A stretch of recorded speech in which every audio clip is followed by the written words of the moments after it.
Assalamualaikum warahmatullahi wabarakatuh. Salam sejahtera bagi kita semua.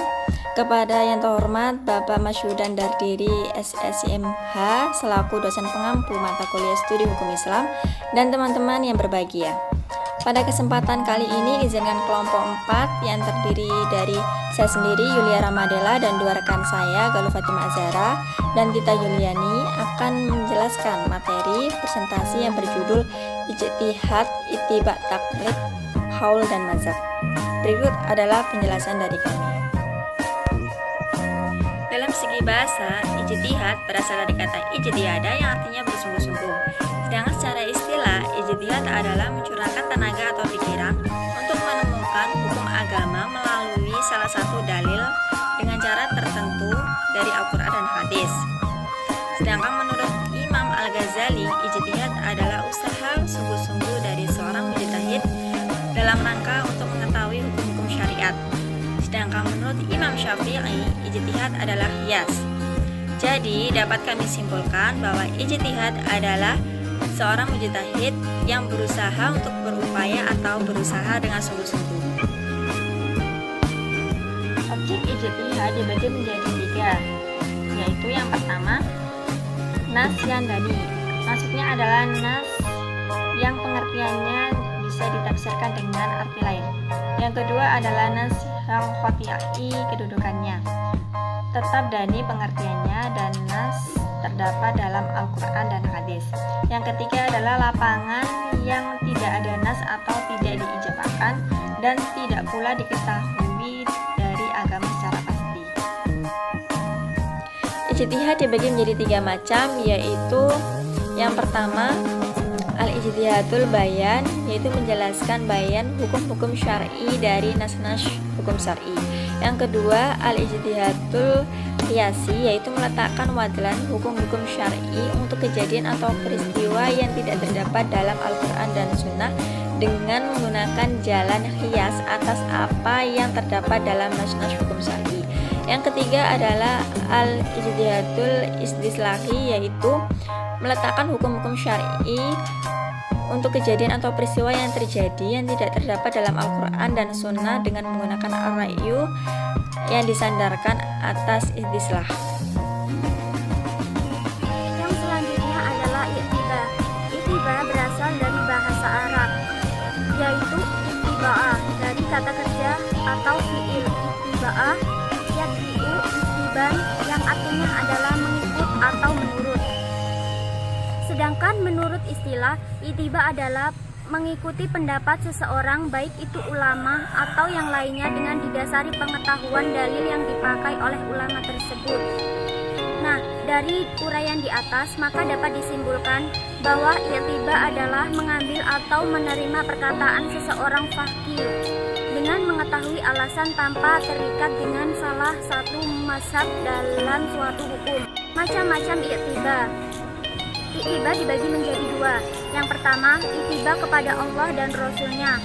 Ulama sepakat bahwa seluruh kaum muslimin wajib mengikuti segala perintah Allah Subhanahu wa Ta'ala dan menjauhi larangannya. Yang kedua, ittiba kepada selain Allah dan Rasul-Nya. Ulama berbeda pendapat tentang ittiba kepada ulama atau mujtahid. Imam Ahmad bin Hanbal menyatakan bahwa ittiba itu hanya dibolehkan kepada Allah dan Rasulnya dan para sahabat Rasul. Yang selanjutnya adalah taklid. Taklid berasal dari kata qolada, yuhalidu, taklidan, yang memiliki arti bermacam-macam, antara lain mengulangi, meniru, dan mengikuti. Para ahli usul fiqih mengartikan taklid adalah mengikuti pendapat orang lain tanpa mengetahui dalilnya. Menurut ulama usul fikih, ada 2 hal yang perlu diperhatikan dalam pembicaraan taklid, yaitu yang pertama, menerima atau mengikuti perkataan seseorang. Yang kedua, perkataan tersebut tidak diketahui dasarnya apakah ada dalam Al-Quran dan Al-Hadis. Macam-macam taklid. Taklid itu dibagi menjadi 2. Yang pertama, taklid khusus. Taklid khusus seseorang yang mengambil pendapat tertentu dalam kasus tertentu.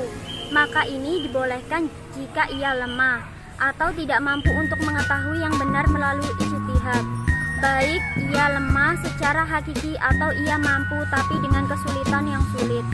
Yang kedua, taklid umum. Taklid umum yaitu seseorang yang berpegangan pada suatu mazhab tertentu yang ia mengambil ruksohnya satu dan azimahnya dua dalam semua urusan agamanya. Selanjutnya yaitu qaul. Qaul dari segi bahasa yaitu perkataan, pendapat, atau pandangan. Dari segi istilah, qaul yang dimaksud adalah kata yang mengandung makna dan keluar dari lisan atas dasar kesengajaan dan kesadaran penuh dari orang yang mengucapkan. Macam-macam qaul. Abdul Karim Zaidan yang membagi qaul ke dalam beberapa macam sebagai berikut. Yang pertama, perkataan sahabat terhadap hal-hal yang tidak termasuk objek ijtihad. Yang kedua, perkataan sahabat yang disepakati oleh sahabat yang lain. Yang ketiga, perkataan sahabat yang tersebar di antara para sahabat yang lainnya dan tidak diketahui ada sahabat yang mengingkarinya atau menolaknya. Yang keempat, perkataan sahabat yang berasal dari pendapatnya atau ijtihadnya sendiri. Yang kelima, perkataan Khulafaur Rasyidin dalam sebuah permasalahan. Selanjutnya yaitu mazhab. Secara bahasa, mazhab adalah at-thariqah atau jalan. Sementara secara istilah, mazhab adalah pemikiran yang menjadi hasil ijtihad para ulama.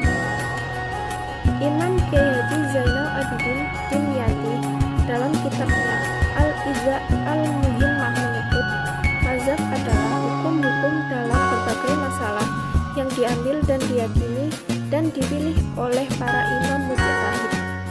Dari uraian di atas, kami simpulkan bahwa mazhab adalah sesuatu yang menjadi pendapat imam atau ahli agama berkaitan hukum-hukum ijtihad yang digali dari sumbernya, yaitu Al-Quran dan hadis.